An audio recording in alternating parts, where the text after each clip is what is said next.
වෙනවාදාල අතිගෞරවාස්පද පේනායක ස්වාමීන් වහන්සේලා වරපුණුක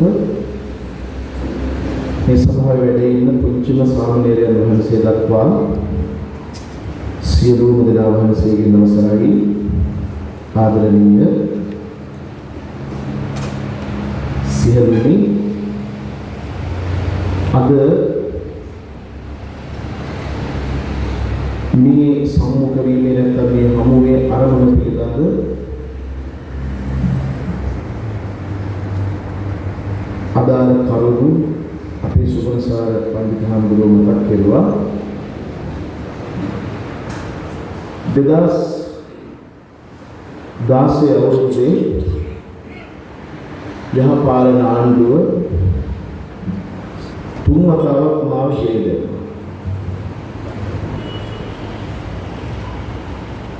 පළවෙනි වතාවේ සිරගත කළාට පස්සේ කවුරුත් අත්දැකීමක් හින්දා ටිකක් දරා ගැනීම වෙහෙස කළා. මම දිරිමත් කිරීම සඳහා බන්ධනාගාරයට ආපු හාමුදුරුවරු නොයෙක් විෂයන් පිළිබඳව ලියවිච්ච පොත්පත් තමයි අරගෙන ආවේ. ඉන් කාලේ මුගක් ලැබුණු හින්දා බොහෝ පොත්පත් කියවන්න අවස්ථාවක් ලැබුණා. ඒ ලැබුණු පොත්පත් අතර එක පොතක් තිබ්බා සිකි ජාතිකේස් මහින්ද හාමුදුරුවෝ කියලා කවුරුත් කියන ටිබෙට් ජාතිකේස් මහින්ද හාමුදුරුවෝ ගැන උන්වහන්සේ ලියු කවි රචනා ගැන සඳහන් කළා. ජයවර්ධන විශ්වවිද්‍යාලයේ සුනිල් ආරියරත්න මැතිතුමා බොහොම ලස්සන ප්‍රබන්ධයක් කළා තිබ්බා. ඒ ප්‍රබන්ධ කාව්‍යයේ එක කවියක් බොහොම තදින් මගේ හිතට වැදුනා. ඒ කවිය තමයි මහසිලු මහතිස් නිරිලා සංග සැට දහසකට එදා සැට දහසක් සිවුරු පුදා කළ පින්කම සිතන සොඳා. මේක තුන් හතර වතාවක් කියවනකොට හොඳට කඩපාඩම් හිටියා. පස්සේ මම මොකද්ද මේ කවියෙන් කියවෙන විස්තරය පිළිබඳව හොයලා බලද්දී මහා වංශේ 11 වෙනි පරිච්ඡේදයේ ගාථා 16කින් පමණ මහසිලු මහතිස් නමින් රාජ්‍යත්වයට පත්වෙච්ච රජ කෙනෙක් අනුරාධපුර යුගයේ හාමුදුරුවෝ 60000ක් සඳහා ඊට පෙර අවස්ථාවේදී 30000ක් මහසඟවල සඳහා කරපු චීවර පූජාවක් ගැන තමයි මේ කියලා තියෙන්නේ. ඉතින් ඒ සිවුරු පූජාව ගැන තමයි ටිබෙට් ජාතිකේස් මහින්ද හාමුදුරුවෝ ජාතිගත තොවිල්ලට මේ ගැන සඳහන් කළ දෙන්නේ කවි. මහසිලු මහතිස් මිරිඳා සංඝ 60000කට එදා 60000ක් සිවුරු පුදා කළ පින්කම සිතන සොඳා. මට හිතවිල්ලක් ඇති වුණා මේ බන්ධනාගාරයේ ඉඳද්දී පොඩි කොළට මුත් අරගෙන පොඩි සටහනක් ඇදුවා. මේ මහසිලු මහතිස් රජුරු සංඝ සාමග්‍රිය ප්‍රාර්ථනා කළා. ඒ කියන්නේ සංඝයාගේ සමගිය. අපි අද උත්සව සභාවල විශේෂයෙන් පොයගේ ඇතුලේ හාමුදුරුවෝ සම්මුඛ වෙන තැන්වලදී මුණ ගැහෙන තැන්වලදී අපි කතා කරනවා සුඛා සංගස සාමග්ගී. මේ සංඝයාගේ සාමග්‍රිය සපතට හේතුවක් වෙනවා කියලා. ඉතින් මේ තේමාවම යොදාගෙන මම කල්පනා කරනවා කොහොමද මේ මහසිනු මහදිස් රජුරු එදවස කරපු මේ පින්කම වර්තමානයට ගලපගන්නේ සහ මේ වර්තමාන කාලේ මේ වගේ එකක් කරන්න පුළුවන්. අනිෂ්ඨානයක් තිබ්බොත් කරන්න බැරි කමක් නැහැ. කොහොම හරි මේ පින්කම මේ මහ පොළොවේ යථාර්ථයක් කරන්න ඕනේ කියලා හිත අදාළින් ව්‍යාපෘතිය බන්ධනාගාරෙ මෙතන ලිව්වට ඒ පටන් ගත්ත දවසේ ඉඳලා මේ ආණ්ඩුව කියන කම්ම ඒ කරන්න ඉඩ දුන්නේ නැහැ. කරන්න හම්බුනේ නැහැ. ඒක වරින් වර හිරගත කෙරුවා. අවසානයේදී අවුරුදු 19ක් ඉරේට දැම්ම අවුරුදු 6කින් ගෙවිලා යන පරිදි. රටේ බුද්ධියස දුර්වල කරන්න එපා කියපු වරදට. කොහොම හරි ඒ පාපතරයින්ගේ අරමුණු සඵල කරගන්න බැරි වුණා. මාස 9ක් වගේ කාලෙකදී එළිය දෙන්න හම්බුණා අපිට. ඒ ඇවිදිලා අවුරුදු කීපයක් මගේ හැරුණු මේ පින්කම සිද්ධ කරන්න ඕනේ කියලා නැවත අදිෂ්ඨානයක් ඇති කරගත්තා. ඒ අනුව 2019 අවුරුද්දේ පෙබරවාරි 20 පෙබරවාරි 22 වෙනිදා අපි මේ පින්කම පැවැත්වුවා. ඒකේ හරිය ලස්සන අරමුණු කීපයක් තිබුණා. සුබසාරා හොදක් කළා දැන් මේ මුළු ලෝකෙම අපි වසංගතත් එක්ක මුහුණ දෙනවා. අපිට ඉවෙන් වගේ දැනුණු මුළු ලෝකෙම ලොක්ඩවුන් එකක් කියලා. අපි මේ පින්කම කිරීමේ දෙවෙනි අරමුණ විදිහට තියාගත්තේ කිසිදු ස්වාභාවික විපත්තියකින් මේ රටට විපතක් නොවේවා කියලා ප්‍රාර්ථනා කරන රුවන්වැලි මහ සෑය. අපි පෙබරවාරි 22 වෙනිදා පින්කම කෙරුවා. ඒ ආශිර්වාද ප්‍රාර්ථනා කරනවා මේ උපම් පොළොවට සියලු සත්වයන් මාර්ග ඵල වෙනකොට මුළු රටම වැහුවා. මුළු ලෝකෙම වැහුවා. එදා ඒක නොකරන තාමත් මේ පින්කම කරන්න හම්බ වෙන්නේ නැහැ. මේ පින්කම කිරීමේදී පළවෙනිම අරමුණ උනේ හාමුදුරුවනේ 60000ක් හාමුදුරුවෝ ලංකාවේ නැහැ. හාමුදුරුවෝ ඉන්නේ 40000කට අඩු ප්‍රමාණයක්. තාමත් හරි සංඛ්‍යාලේ කියන බුදුසසුන අධ්‍යාසනය ඇත්තවසේ 30000යි කියනවා 38000යි කියනවා 39000යි කියනවා කොහොම හරි 40000කට අඩු සංඝ පිරිසක් වැඩි. ඒත් අපෙන් එනවා මොකටද මේ සිවුරු 60000ක් කියනවා. ඒ ඉලක්කම යොදාගත්තේ අතීත රජදරුවෝ ඒ පින්කම කළා තිබ්බා. එහෙම ලොකු ඉලක්කයක් තියනකොට පොඩියට හරි මේක වැඩි ගොඩ දාගන්න පුළුවන්.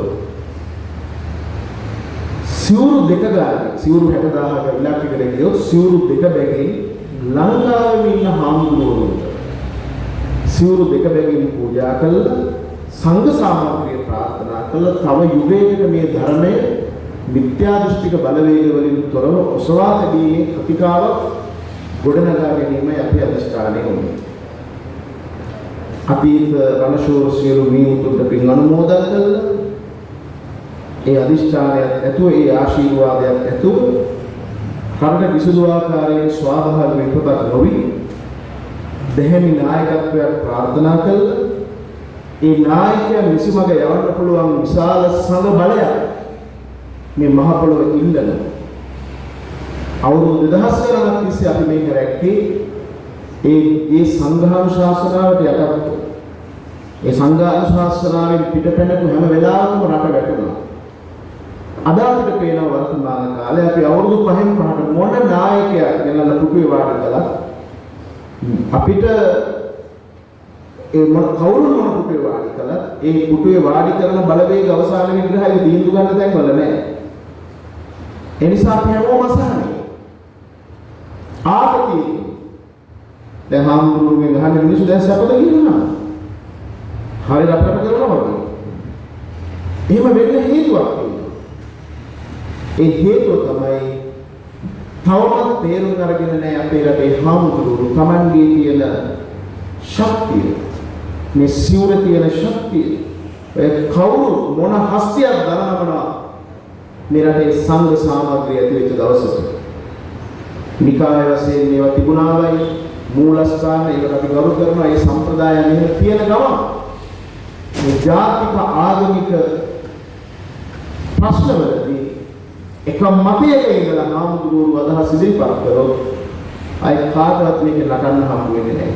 අවාසනාවක අපි මේ ගොඩනැගිලා තියෙන පල්ලිවාද ඒ වගේම එකිනෙකේ නායකයන් කෙරෙහි තබන නැත්නම් මේ පක්ෂ දේශපාලනිකව තියෙන මේ බෙදීම් නිසා අපි ගොඩ එන්න බැරි තරම් මාරුවකට වැටලා තියෙනවා.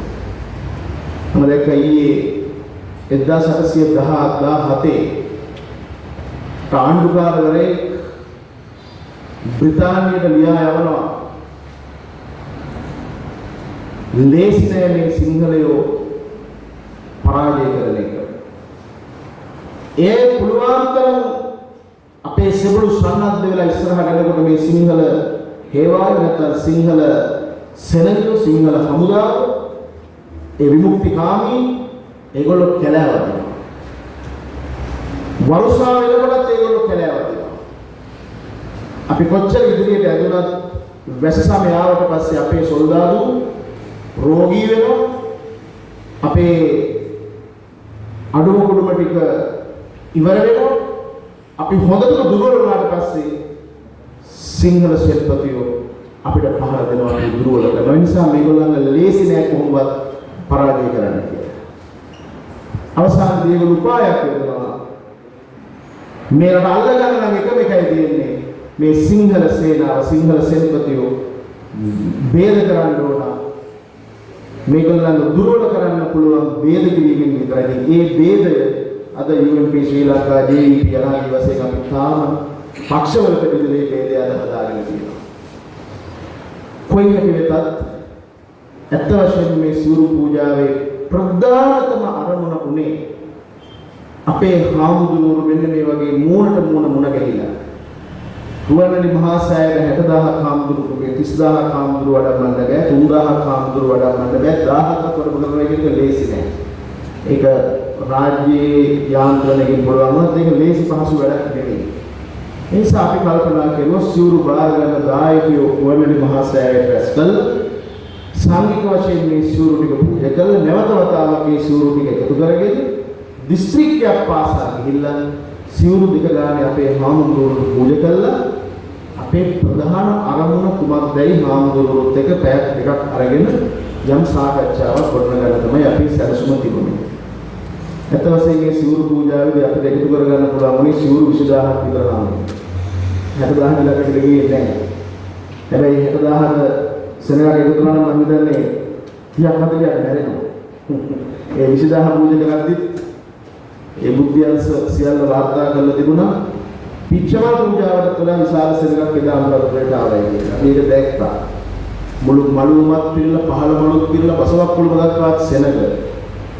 ඉතින් අපි බොහොම අදිෂ්ඨානයෙන් එදා මේ පින්කම සම්පූර්ණ කළේ. පින්කම කිරීමේ ප්‍රධානතම අරමුණ උනේ අද මේ මොහොත වෙනකොට විතරක් නෙවෙයි මතු අනාගතයේදී මේ රටේ භික්ෂු මහා සංඝරත්නයට පමණක් නෙවෙයි පොදුවේ සිංහලයන්ට මුහුණ දෙන්න සිදු වී ඇති මහා විනාශයක් පිළිබඳ නැත්නම් අත්‍යන්ත අන්තරායකර අවදානම් සහගත වැඩපිළිවෙලක් පිළිබඳ අපේ හාමුදුරුවෝ දැනුම්පත් කරන්න. මොකද ඒක කරන්න මේ කිසිම මාධ්‍යයක ප්‍රධාන මාධ්‍යයක අපිට ඉඩකඩක් වෙන්නේ නැහැ.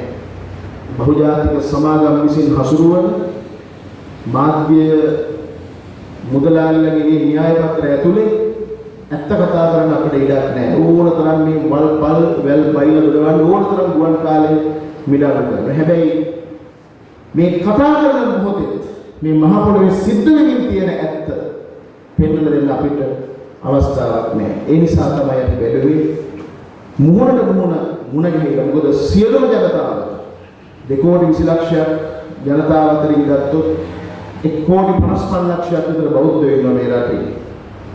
මේ බෞද්ධයන්ට ආමන්ත්‍රණය කරන්නේ අපේ හාමුදුරුවෝ. 3 මාසේ 7 දවසේ අවුරුද්දේ බෝධි පූජාවේ සෙත් පරිදි යනාදී වශයෙන් අපට ඕන තරම් අවස්ථා හම්බ වෙනවා මිනිස්සුන්ට කතා කරන්න. හාමුදුරුවන්ට අපි අවශ්‍ය දැනුම ලබා දුන්නොත් උන්වහන්සේට පුළුවන් මිනිස්සුන්ට කියන්න මෙන්න මෙහෙම දෙයක් වෙනවයි කියලා. අන්න ඒ අවබෝධය ඇති කරවීම සඳහා සිවුරු ටික පූජා කළා. මොකක්ද මේ මහ පොළොවේ සිද්ධ වෙමින් තියෙන අපට මුහුණ දෙන්න වෙන භයානක අනතුර ගැන දැනුවත් කරන්න තමයි අපේ වැඩ පිළිවෙල තිබුණේ. ඉතින් ඒකට මේ දේශපාලනිකව හිතන මතන අපේම සංඝයා වහන්සේලා හාමුදුරුවනේ අපේම හාමුදුරුවෝ සමහර මේක දේශපාලන වැඩ පිළිවෙලක් යනාදී වශයෙන් කොච්චරක් බලපල් කළාද. ඒ පෞකාර බලවේග භික්ෂු වේසයෙන් පවයින මාර්ග කරන්න දෙයක් නැහැ. අපට අපේ යුතුයකම පැහැර හරින්න බෑ. ඕනෑම අභියෝගයක් වෙමින් අපිට අපේ අරමුණ වෙනුවෙන් කැප වෙන්න සිද්ධ වෙනවා. ඒක මේ සම්මා සම්බුදු ශාසනයෙන් අපි මැරෙන්න කලින් යුතුයකම කරන්න ඕන. මොකක්ද අද දවසේ අපිට තියෙන ප්‍රශ්නේ? හාමුදුරුවනේ මහා කඳවුරු දෙකක් මැද මේ බෞද්ධ සමාජය අතරමං වෙලා ඉවරයි. එක පැත්තකින් ක්‍රිස්තියානි මූලධර්මවාදී සංවිධාන ගණනාවක් මේ රටේ අද කඳවුරු බැඳලා බොහෝම භයානක අන්දමින් ඒගොල්ලෝ සංවිධානගත වෙලා ඉවරයි. ඔබ වහන්සේලා දන්නවද? ක්‍රිස්තියානි මූලධර්මවාදී සංවිධාන 455කට වැඩි මේ මහ පොළොවේ අදත් වැඩ කරනවා. පොඩි ප්‍රමාණයක් ඉන්න නෙමෙයි. ක්‍රිස්තියානි මූලධර්මවාදී සංවිධාන 455. අනිත් පැත්තෙන් ඉස්ලාමීය අන්තවාදී බලවේග. එක පැත්තකින් ක්‍රිස්තියානි මූලධර්මවාදී, අනිත් පැත්තෙන් ඉස්ලාම් ආගමික මූලධර්මවාදී. ක්‍රිස්තියානි මූලධර්මවාදී ඒගොල්ලන්ගේ මූලධර්මයන්ට අනුව දෙවියෝ වෙනුවෙන් මරාගෙන මැරෙන්නේ නැහැ. දෙවියෝ ගැන විශ්වාස කරලා බෙහෙතක් ගන්න නැතුව අසනීපයක් වුණාම යාඥා කරලා මැරෙනවා. දැන් 20ක් මැරෙලා හරියට. ඒ මූලධර්මවාදී අනිත් පැත්ත ඉස්ලාම් අන්තවාදී නැත්නම් මූලධර්මවාදී දෙවියෝ වෙනුවෙන් මරාගෙන මැරෙනවා. උනුත් මැරෙනවා, මිනිස්සුත් මරනවා. එකම වාසිය දෙපැත්ත වගේ මේ මූලධර්මවාදී. අද ඔබ වහන්සේලා කිව්වට විශ්වාස කරන අපි මේ මහලු කයිවාරු කතා කළාට මහා නායක හාමුදුරුවෝ අපි කවුරු මේ මහ පොළොවේ නැහෙන්න හැදුවට තීරණ ගන්න තැන්වල බලය අතික්‍රමණය කරලා ඉවරයි මේ මූලධර්මවාදී බලවේගය. අද නීතිපති දෙපාර්තමේන්තුවේ ප්‍රධානීන්ගේ ඉඳලා බහුතරයක් නඩුකාරවරුද නීතිඥයෝද නීති අලබල කඩන ඔක්කොම ක්‍රිස්තියානි මූලධර්මවාදීන් ගිහිල්ලා බෝණගෙන් ක්‍රිස්තියානි කියලා ඉවරයි. කවුරුත් කතා කරන්නේ. අද මම එනකොට උදේ කතා කර ආවා. රටේ බලයේ ඉන්න අපේ සජිත්තුන් හැදෙන්නේ. එයාගේ නෝනා නංගි ඔක්කොම බෝණගෙන්. ඊළඟට ආණ්ඩුවේ ප්‍රධානම ලේකම්වරයෙක් බෝණගෙන් ක්‍රිස්තියානියට ගිහින්. අපේ විශ්වාසවන්ත කෙනෙක් අහලා දුන්නා එහේ ඔබතුමා මේ විනාශ කරගත්තේ. මට මූල්‍යමය ප්‍රශ්නයක් තිබ්බා ඒ නිසා මම ගියා කියලා. අපි මේ හාමුදුරුවෝ මේ පිටක් අහගෙන දුක් විඳගෙන මිනිස්සුන්ගෙන් බැනුම් අහගෙන බණ ඇතුලේ හැම වෙලාවකම අනුශාසනාවකදී රටයි ජාතියයි ගැන කියලා මුංග කුටුවල වාඩි කාලවල යන්නේ. තීන්දුව අරගෙන අපිව විනාශයට හදවන්නේ මේ පාපකාරී බලවේගය. මේක නම් අපි දැනුවත් වෙන්න ඕන පමණක් නෙවෙයි කොසු ඉදල් අරගෙන මේ ගම්වල ක්‍රියාත්මක වන මේ මූලධර්මවාදීන්ට එළවෙලව පහර දෙනවා. මේක වෙන විකල්පයක් නැහැ. 2005 හාමුදුරුවෝ 9 දෙනෙක් පාර්ලිමේන්තුවට එව මෙරට මිනිස්සු එක මිල්ලීමයි ඉල්ලුවේ. ඒ ඡන්ද ව්‍යාපාරය. බෞද්ධයන් සහ හින්දුන් අයථා අන්‍යාගමිකකරණයට ලක්වීම වළක්වා ගැනීම සඳහා අන්‍යාගමිකකරණ පනත ගැනීම සඳහා අපට ඡන්ද දෙන්නේ. කරන්න බැහැ. කරන්න ඉඩ දුන්නේ නැහැ. එදා මේ ප්‍රශ්නය ගැන කතා කරනකොට විශේෂයෙන් අපවත් වේවදාල ගංගොඩවිල සෝමහාමුදුරුවෝ මතක් කරන්න ඕන. උන්වහන්සේ මේ මිත්‍යා දෘෂ්ටියෙන් වෙන හානිය පිළිබඳ සම්මා සම්බුද්ධ ශාසනයට වෙන හානිය පිළිබඳව කරුණු දක්වලා අපි වගේ දෘඪ භාෂාවෙන් උන්වහන්සේ බොහොම මටසිරුණු විදිහට ඒක කිව්වා. අපි දුර භාෂාවෙන් මේක කියන්න පටන් ගත්තේ කොරතු නොදෙනද? උන්වහන්සේ මේ හෙළදරව් කරන සංවිධානය තිබුණේ 103යි. 2001 වෙනකොට 2009 වෙනකොට සංවිධාන 455යි පොතේ සටහන් වෙච්චා. මම දැන් 20 වෙනකොට දැන් ඒක 500කට ඉක්මවලා ඇති. අද සිවුරු පරවගත්ත පාස්ටර්ලා ඉන්නවා. ඔය බොරු රහතුන් නමි මේ මහා සම්ප්‍රදායට පයින් ගහලා දැන් කියනවා නේද මේ සත්‍යතිය වැඩක් නැහැ. අරක වැඩක් නැහැ, පිළිවෙත් වැඩක් නැහැ, මේ සංඝයාන්දලා පිස්සෝ. අපි මොකද කරන්නේ නෑ. මේ විනාශ කරන්න මේ පොඩි උන්වහන්සේලගේ අනාගතේ. මේ පොඩි මහලකට වැඩක් නැහැ. කවුද මේගොල්ලෝ වද කියන්නේ? මේ මහා මිත්‍යාව අපි අතින් පරාජය කළේ නැත්නම් මේ උන්වහන්සේලගේ අනාගතේ විශාල අනතුරකට වැටෙනවා. පිළිවෙත් ඕන නැහැ. මගෙන් බණ හොත් විතර නිවන් දකින්න පුළුවන්. අනිත් ඒවාට යන්නේ මොඩේ. එහෙම කියලා තැනට මේකපත් වුණා. සිවුරු වෙස්සත් පාස්ටර්ලා ඉන්නවා. හැබැයි උන්ට එරෙහිව ක්‍රියාත්මක කරන්න නීතියක්.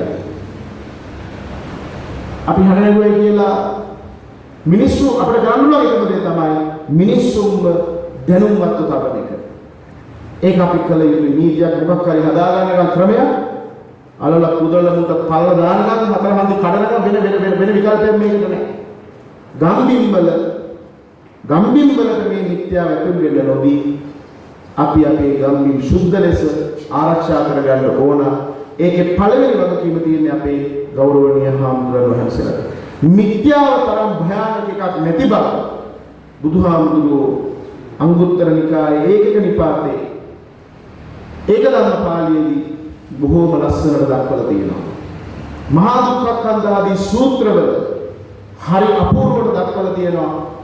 මහා සාවද්‍ය පාප කර්ම වලටත් වඩා භයානකයි මිත්‍යා දෘෂ්ටියට ගොදුරු වීම කියලා. එදා මුගලන් හාමුදුරුවෝගෙත් ඒක තමයි බුදුහාමුදුරන්ගේ කාර්යය. මුගලන් හාමුදුරුවන්ට මේ ඇඟ කළු වෙනකන් තැළුවේ හොරු නෙවෙයි මිත්‍යා දෘෂ්ටි කියලා. බුදුහාමුදුරුවෝ කොහෙද හරි වැළලා මේ ධර්මය මිනිස්සුන්ට දේශනා කරන්න හදනකොට බමුණු සමාජයේ කැළමිලා කුපිත වෙලා ජටිලකයෝ එක සාටකයෝ ආදී වශයෙන් අපේ පොඩි කාලේ ඉගෙන ගන්න නිකන්ට ආදී ඒ සියලු ආගමේ කොටස් කරෙන්නේ මොකුත් නැහැ. මුගලන් හාමුදුරුවෝ පහින් 2යි 3යි ඔක්කොම ටික මාර සේනාව පැත්තකට කරලා බුදුහාමුදුරුවන්ට බණ කියන්නේ. එහෙම මුගලන් පරම්පරාවක් අද ඕනහද? සරියුත් මහතුරුගේ ඩියුටි එක කරන්න නම් මුගලන්ලා ඉන්න ඕන. හරියට මේ සම්මාදිට්ඨික ධර්මයේ මහ පොළොවේ ජනගත කරන්න නම් මුගලන් පරම්පරාවද බලවත් වෙන්න ඕන රටේ. එහෙම නැත්නම් විසාහම් පුරුකට වැටෙනවා. ඒ නිසා ක්‍රිස්තියානි මූලධර්ම වාදයේ පිළිබඳ බොහෝම පරිස්සම් සහගතව සිටිය යුතුයි. මේ ලෝකේ ක්‍රියාත්මක කරන්නේ හාමුදුරනේ කැතලික් ඇක්ෂන් කියන බලවේගය. අද අපි මේ එක්කෙනා පස්සේ දුවනවා. හැබැයි එහෙම දිව්වට ලෝකේ ආගම්වල නාමයෙන් මේ කතෝලික පල්ලිය තරම් ලේහල නැහැ තාම මුසල්මානෝ ලෝකේ. කලගිරියක් නම් මුස්ලිම් අය ලේහලලා තියෙන ලෝකේ.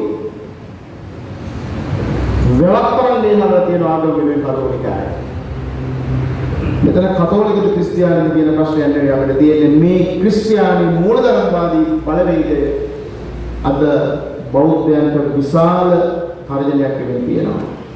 විශාල වශයෙන් ගම්බිම් වල අපේ මිනිස්සුන්ගේ නැති බැරිකම් අංගහිකකම් ඇති මිනිස්සු විතරක් නෙමෙයි දැනුතුම් පවා ජනප්‍රිය ක්‍රීඩකයන් නළු නිළියන් උඩම තලයේ ඉන්න බොහෝ අය දැන් පහුගිය දවස්වල ප්‍රහාසන දකින්න ඇති වික්‍රත්නායක මැතිතුමා වැඩිපුර බුදුගුණ ගීත කියපු මිනිස්සයා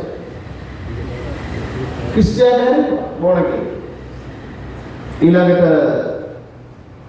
නෙළුව අධිකාරී අතුල අධිකාරිගේ නංගි විශ්වවිද්‍යාල කතාචාර්යවරිය ඒ මොනකේ ක්‍රිස්තියානි ගියා පමණක් නෙවෙයි කියලා මම මගේ මුළු කලා ජීවිතේම අයින් වෙනවා.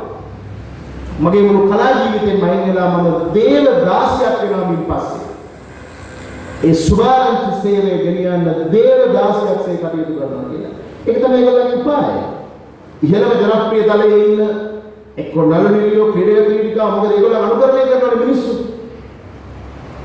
දැන් ක්‍රිකට් ගහනකොට ජයසූරිය වගේ ගහන්න ආසයි කොල්ලෝ. මේ මාලිංග වගේ බෝල දාන්න ආසයි. එවැනි ජනප්‍රියතාවයේ ඉන්න කවුරුන් හරි කන්වර්ට් කරපු ගම බෝඩ් ගේම් ක්‍රිස්තියාට හරවපු ගම හිතනවා අනේ අරයා ගිහලා මෙයාට මොකද වෙලා තියෙන්නේ මේකෙන් හින්දා කියලා මිනිස්සුගේ මනස වෙනස් වෙන්න පටන් ගන්නවා. ඒක තමයි කියන්නේ නීති විරෝධී සහ සදාචාර විරෝධී අන්‍යාගීකරණය කියලා. මිනිස්සුගේ සිටීමේ නිදහසට බාධා කරන මේ අපරාධය. ඉතින් මේක දැන් නහය ළඟට ඇවිල්ලා ඉවරයි. බොහෝ කණ්ඩායම් අහනවා අපිට ඇඟිලිවලට සමහර පුද්ගලයන්ගේ නම් කියන්න බෑ. ඒ තැනටම මේ කණන් වැටලා ඉවරයි. අනිත් පැත්තෙන් ඉස්ලාමීය බලවේග අපි හිතනවා මේ මුස්ලිම් ප්‍රශ්න දැන් හරි දැන් ඉවරයි නෑ. ඒක ඉවර වෙන්න ප්‍රශ්නයක් නෙවෙයි. ඒක ඉවර කරන්න වෙන්නේ තව අවුරුදු 10ක් 12ක් ගත වෙනවා. මේක ඉවර කරන්න පුළුවන් එකම කණ්ඩායම භික්ෂුන් වහන්සේලා විතරයි. ඇත්ත වශයෙන්ම මේ සිවුරු පූජාව ඇතුලේ අපිට ඕන උනේ අන්න ඒ බලවේගය හදන්න. මොකද මේ ඉස්ලාම් ආක්‍රමණයට මුහුණ දීලා බේරිච්ච රටවල් ලෝකේ නැහැ. ලෝකෙ මේකට මුහුණ දීලා බේරිච්ච රටවල් බොහොම 14යි තියෙන්නේ. දැන් ඉන්දුනීසියාව වගේ රටක් ගත්තොත් 97ක් බෞද්ධයෝ. ලෝක පුදුම 7 එකක් බෝරෝ බුදු තියෙන ඉන්දුනීසියාව. හැබැයි අද මේ මුළු රටම මුස්ලිම්. ඒ ඔළුවේ ගන්නේ මුස්ලිම් ගන්නේ පාලන බලය අතට ගැනීම සහ ආර්ථික බලය අතට ගැනීම. ඒ දෙකම වෙනට ගැනීම තියනවාද? ඒකින්ද මේ මහා මූලධර්මවාදී විනාශකාරී අන්තවාදී වැඩපිළිවෙලට උත්තරේ තියෙන්නේ හාමුදුරුවනේ දේශපාලකයන්ගේ අතේ නෙමෙයි භික්ෂුන් වහන්සේලා වෙච්ච අපේ අතේ. කොහොමද ඒක කරන්නේ? ඒක කරන්න නම් අපි කුරානය කියවන්න ඕන, හදීස් කියවන්න ඕන. ඒ කුරානය සහ හදීසේ ඇතුළු කොට ඒගොල්ලන්ගේ ඉගැන්වීම් මනමින් හොඳින් කියවලා පුරුල් සාකච්ඡාව අපේ ප්‍රදේශවල හදාගන්න. එනිසා මම ආරාධනා කරනවා අද මේ වැඩේ අපේ පඬිතු හාමුදුරුවෝ ඉන්නවා මෙතන පිරිවෙන් වල උගන්වන හොඳ කියවීමක් තියෙන හොඳ පොතපත කියවපු බෞද්ධ භාවයේ තියෙන සමයාන්තර දර්ශන පිළිබඳ අවබෝධයක් තියෙන අපේ පඬිතු හාමුදුරුවෝගෙන් වැදලා ඉන්න ඔබවහන්සේලා එක්ක අවමතරනේ සති දෙකකට වතාවක් එක පිරිවෙනකට රැස් වෙනවා. සාකච්ඡා කරන කුරානය අරගෙන කියවන හදීස් කියවන මේ ඉගැන්වීම් සහ මේ න්‍යායන් තුල ඉස්ලාමික දරුවන් ගොඩ නැගුණොත් අනාගතයේ අපේ දරුවන්ට සහ අපේ උන්වහන්සේලාට අපේ පස්සේ මේ ශාසන වගකීම් බාර දෙන්න අපි පැවිදි කරපු පොඩි උන්වහන්සේලාට මොකද වෙන්නේ කියලා වහාම සාකච්ඡාවක් ඇති කරගන්න ඕන හාමුදුරනේ. බලන්න දැන් පාසු කොමිසම එළියට ආව වාර්තාව. දැන් බෝඩ් ගහලා තියෙන්නේ අපි. පාසු කොමිෂන් වාර්තාවේ පිටු 1000ක් තියෙනවා නම් 800ක තියෙන හැමෝම මන් දීපු සාක්ෂි. මම දැන් ඒක පොතක් විදිහට මුද්‍රණය කරන්න කියලා කිව්වා දීපු සාක්ෂි. හිතාගන්න බෑ. මේ නිර්දේශවලින් අපිව මේ තහනම් කරනවා මේ වගේ අපි බය වෙන්නේ නැහැ. ඒක සිද්ධ වෙන දේවලුත් නෙමෙයි. නමුත් ඉතාම පැහැදිලි. දැන් මම දැක්ක ඊයේ පෙරේද දවස් දෙකේම දැන් පාස්කු පිළිබඳ පාස්කු ප්‍රහාරය පිළිබඳ සහ කොමිෂන් වාර්තා පිළිබඳ පාර්ලිමේන්තු විවාදය.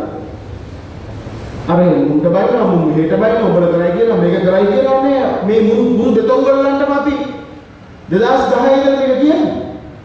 වගේ වගක් නැතුව හිටියා. මුන් අර අනිත් ප්‍රශ්න ගැන විවාද කරනවා වගේම දන්නේ නැහැ. කියවලත් නැහැ. කොළකෑලි මත පදනම් වෙලා උසාවියක නඩුවක් කතා කරලා නීතිඥ දෙපැත්තට වෙලා තර්ක විතර්ක කරනවා වගේ වාදිවාද කරනවා.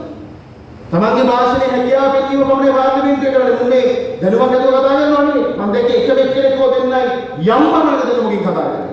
පොතක් කියනවා. ඒ නිසා මේක තියෙන්නේ මාරාන්තික තැනක.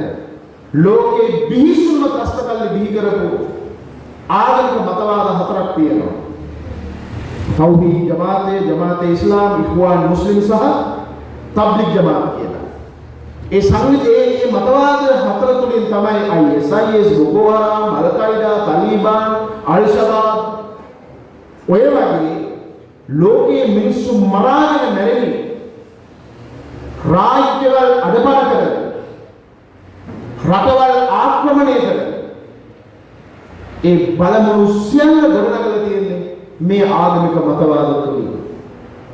ඒකින්ද ඒ සියලු මතවාද දැන් මේ මහ පොළොවේ ඒගොල්ලෝ රෝපණය කරලා ඉවරයි. මුස්ලිම් සමාජයේ බහුතර ප්‍රමාණය දැන හෝ නොදැන ඒ මතවාදවල ගිලිලා ඉවරයි. ඒ නිසා අපිට තියෙනවා විශාල වගකීමක් හාමුදුරුවෝ හැටියට මේ ඉස්ලාම් පිළිබඳ ඉගෙනගෙන ඒ පිළිබඳව දැන් ඉස්සරහ හාමුදුරුවෝ බණ කියන්න ඕනේ නේ. කෙනෙක් බණ කියලා මේ මතය කඩා දාන්න ඕනේ. අපිට ආයුධ ඕනේ. අපිට ආයුධ ගන්න බෑනේ. ඉතිහාසයේ පුරා ආයුධ වෙනුවට අපි පාවිච්චි කළේ දැනුම නැමැති ආයුධ. ධර්මයෙන් පුළුවන් එක විනාශ කරන්න. නිගෙට්ටුවත් ඒ ගුණානන්ද හාමුදුරුවෝ එක කෙරුවා. බයිබලයේ තර්ජනය ආව 1948 ගොගොල් කියන පූජකයෙක් ඇවිල්ලා සම්පූර්ණයෙන්ම බෞද්ධ සමාජය ක්‍රිස්තියානිට හරවන්න ඕනේ කියලා වැඩ පිළිවෙල පටන් ගත්තා.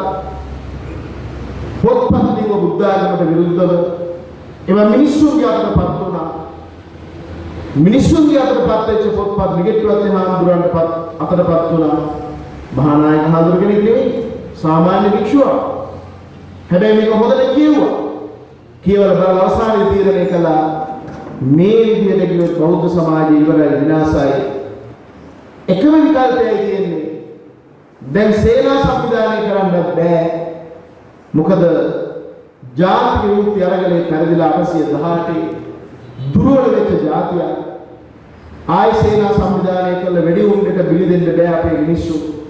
ඒ හින්දා සංවාදයක් තුලින් මේක ජයග්‍රහණය කරන්න ඕනේ කියලා හිත ආරාධනා කළා කතෝලික පක්ෂයට, බෞද්ධ පක්ෂය, කතෝලික පක්ෂය. ඒ පංචමහා වාදය නම් අපි අදත් කතා කරන්නේ. ඒ ප්‍රධාන වාද තමයි පංචමහා වාදය. ඒ පංචමහා වාදය තුලින් කතෝලික පක්ෂය පරාජය කළා. නිර්මාණවාදයේද හේතුඵලවාදයේද ගලපගත්තා. අහලහන හැම ප්‍රශ්නකට මේ පැත්ත බෞද්ධ පැත්තෙන් උත්තර දුන්නා. නිර්මාණවාදී සියලු බලවලු පරාජය වුණා. අද අපි මේ කතා කරන්නේ දැන් විගිට්ටුවත් හාමුදුරුවෝ තියපු ඒ ශක්තිමත් අත්විවරණ උඩ ඉඳගෙන. එදා කුරාණෙන් ආපු එදා බයිබලෙන් ආපු තර්ජනයද කුරාණෙන් අපිට ඇවිල්ලා තියෙනවා. ඔය සහරාල ගැන කවුරු කතා කළත් උන්ට නායකයෝ නෑ. දැන් මේ පිස්සු ටික සහරාලගේ නායකයෝ වෙනවා. ඒකේ නායකයෝ නෑ. අපි හිතමුකෝ රේරුකාණේ චන්දවිමල නායක හාමුදුරුවෝ ලියපු බෞද්ධයාගේ අත්පොතයි පුණ්‍යෝපදේශයයි කර්ම විභාගයයි කියලා හාමුදුරු කෙනෙකුට හිතනවා අනේ මට මේ ගෝල බාලය හැදුවා ඇති, පන්සල් හැදුවා ඇති, දායකයෝ දැන් ඕනෙත් නැහැ, මම ටිකක් විවේකයෙන් ඉන්න ඕන කියලා ප්‍රාර්ථනා කරන්නේ මුදට කියවල දෙපාර තුන්පාර ජීවිතය හානි කරගන්න මොකද කරන්නේ? ඔක්කොටම ආයිබුවන් කියලා යනවා වනේ. සියල්ල බහැර යනවා නාන්තරේ. කවුරු නායකයෙක් නෑ, ඉගෙනීම තමයි නායකයෙක්. ඒ වගේ තමයි ඉස්ලාම් මතවාදය. ඒ කියනවා තෞහීද් වාදය පිළිබඳව තහන්නේ අද කියලා පොළාවල කියවහම. ඒ ටීචින්ග්ස් ඒ ඉගෙනීම් කියවෝ. අත වශයෙන් අර ටිකක් දඟලන කෙනෙක් කියවෝ හිතනවා මොකද්ද මේ ජීවිතේ වඩා හොඳයි එක 1000 මරාගෙන දෙවියන් වෙනුවෙන් මේක කැප කරනවා මම යනවා දිව්‍ය ලෝකෙ. එහෙම හිතින් පහළ වෙන්න බැහැ. අන්නේ විසකුරු අන්තවාදයේ පරාජය කිරීමේ වගකීම තියෙන අපේ අතේ. ඒක අපිට කරන්න පුළුවන්. නමුත් අවාසනාවකට ඔබ වහන්සේලා කිව්වට විශ්වාස කරන්න තවම ත්‍රිමූලස්ථාන වලින් ඉල්ලුවා ගිහිල්ලා කාර්ය සංඝ සභාවට රැස් කරලා දෙන්න. ඒ සංඝ සභාවගේ තමන්ගේ හාමුදුරුවෝ ටික රැස් කරලා මේක දැනුම්වත් කරන්න. උන්වහන්සේ තමයි ගමේ ඉන්නේ. මේක දවසින් දවස භූමිය ආක්‍රමණය කරනවා. අනෙක් පැත්තෙන් ව්‍යාප්තිය. මොකද හාමුදුරුවෝ මේ කතා කරන්නේ වහබ්වාදයක් ගැන කතා කරනවා නේ. වහබ්වාදේ තව එකක් කියනවා සලෆිවාදය කියලා. වහබ්වාදයට වඩා දරුණු සලෆිවාදය. සලෆිවාදයේ තුලින් තමයි ඔය ගම් වලට ඇවිල්ලා මම දන්නවා මාතලේ එහෙන් ගියාම මේ ගලගෙදර දක්වා ඔබ වහන්සේලා දන්නවද යම් පහර දීමක් කළා නැවත අනතුරක් නැතුව පලා යන විදිහේ පුහුණු වීම කරලා තියෙනවා මේ මාතෘකාව. එහෙම පුහුණු වීම පවා කරලා තියෙනවා. අපි ළඟ තියෙන බින්දුව. ආයේ මේ සුළුවට කරන්න එපා. ඉතින් ඒ සල්වාදී සහ මේ වහත්වාදී එක්වල කණ්ඩායම කුඩා වුණාට ඒගොල්ලන්ට ලැබෙන අසීමාන්තික ධනය අද වෙනකන් දැන් මේ පහුගිය මාසයකට කලින් ඉගෙන ජනාධිපතිවරු මම හම්බුණා ක්‍රමයක් හදනවායි කියනවා මේ එන සල්ලි මොනිටර් කරන්න විදියක් නැහැ වහන්සේලා දන්නව දවසකට අක්කර 10යි මේ නගරපති ඉඩම් පිළිදී ගැනීම ඒක මේ අපිත් එක්ක කියලා අපේ දිනදා ජීවිතේ මුණ ගැහෙන මේ මොහොමඩ් ලෙහෙම නොකරනවා වෙන්න පුළුවන් හැබැයි ඒ මිනිස්සු තුළ සාම්ප්‍රදායිකව පාරම්පරිකව අපිත් එක්ක ඉන්න සාමාන්‍ය මුස්ලිම් ප්‍රජාවගේ ප්‍රශ්නයක් නෙවෙයි මේ තියෙන්නේ. ඊට වඩා එහාට ගිය ආක්‍රමණික කණ්ඩායම. අර 1915 ගම්පොළ බල්ලාහගොඩ පෙරහැරට පහර දුන්න වෙලාවේ අන්නේ වාර්තාව සම්පූර්ණයෙන් ලියලා තියෙනවා. ඒ වාර්තාවේ කියනවා මේ නුවර හිටපු මුස්ලිම් අයකට සම්බන්ධ වුණේ නැහැ. හැබැයි මූදුබිඩ පළාත් වලින් ව්‍යාපාරයට ආපු ඉතාලි මුස්ලිම් පිරිසක් තමයි මේ ප්‍රශ්නේ ඇති කළේ කියලා. ඒ ඇති කරපු ප්‍රශ්නේ කොළඹ දක්වා ගිහිල්ලා විශාල විනාශයක් වුණා විතරක් නෙවෙයි සියලු සිංහල නායකයෝ එදා දංගෙලියට දැක්වුවා. සුද්දා සිංහලයා මෙල්ල කිරීම සඳහා පාවිච්චි කළේ මුස්ලිම් ප්‍රජාව. අද වෙන්නේ ඒකම තමයි. ඒක නිසා අපේ හාමුදුරුවෝ සංවිධානගත වෙන්න හොඳ ඉගෙන ගන්න පොඩි හාමුදුරුවෝ විශේෂයෙන් උසස් පෙළ සමත් වෙන විශ්වවිද්‍යාලයට යනවනම් මම දැක්ක ඊපෙරත් අපේ තරුණ හාමුදුරුවෝ දැන් අරගෙන කරනවා බෞද්ධ දර්ශනේ කප්පාදු විශ්වවිද්‍යාලය. ඉතින් එහෙම වෙන්නත් හේතුවක් තිබ්බා. පහුගිය අවුරුදු වල විශ්වවිද්‍යාල යන හාමුදුරුවෝගේ ඔක්කොම මොනවද කවුරුත් තෝරගන්නේ. කලා විෂයන් මොනවා හරි තර්ක ශාස්ත්‍රයයි ජනමාධ්‍යයයි බෞද්ධ දර්ශනේ හාමුදුරුවෝනේ.